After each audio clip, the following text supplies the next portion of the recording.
The Roman Catholic Archbishop of New York, Cardinal John O'Connor, continued his Middle Eastern tour with a visit to the Baqa'a refugee camp north of Amman. Cardinal O'Connor said he was deeply moved by the plight of the Palestinian people, whom both he and the Vatican believe have a right to self-determination. The children in the camp school proudly welcomed their distinguished guest. And as the Cardinal continued his tour, he had time to reflect on the diplomatic problems caused by his proposed visit to Israel, which has now been downgraded from an official to a personal one.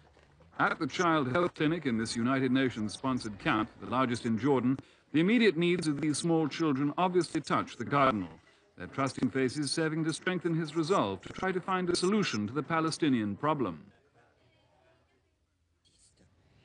The wife of the French diplomat, Marcel Fontaine, held hostage in Lebanon for 21 months, said she wanted to be close to her husband for the new year. Accompanied by her son, it was clear that the passing months had taken their toll.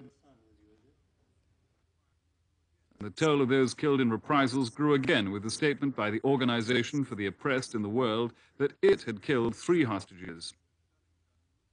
The group said that Salim Janous, Dr. Eli Halak, and Isaac Sasson, all of them Lebanese Jews, had been killed because they were Israeli spies.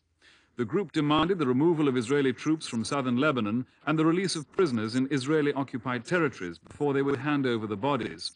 Israel expressed shock and outrage at the death of the 3 men, whom they denied had been working as Israeli agents.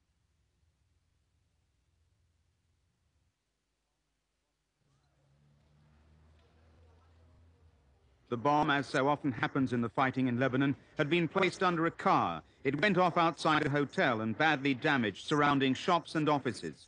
Several other explosions came around the same time, and it's believed Muslim extremists were to blame. They had apparently decided to set off the explosions to deter New Year celebrations, taking the view that such revelry was a Christian activity and had nothing to offer Muslim fundamentalists like themselves. 2 passers-by were killed in the explosion outside the Commodore Hotel, once a world-famous meeting place for journalists covering the civil war in Lebanon. The reporters have nearly all gone now. Beirut is far too dangerous for most of them. But the Muslims, the Christians, and the Palestinians continue to fight it out, ignoring ceasefires, thousands of dead and wounded, and all appeals to make peace. As one reporter still there put it, the new year in Lebanon looks like being no better than the old.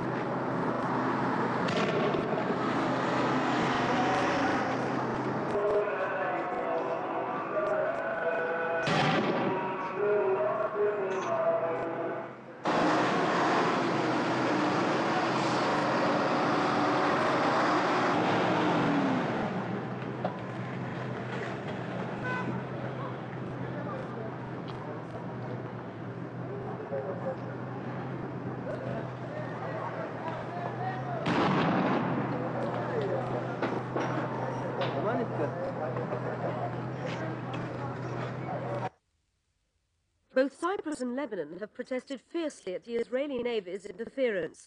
The Sunny boat was taking 64 passengers from Larnaca in Cyprus to the Christian Lebanese port of Jounieh when the Israelis stopped it and sent it back, claiming the service was regularly used by Palestinian guerrillas.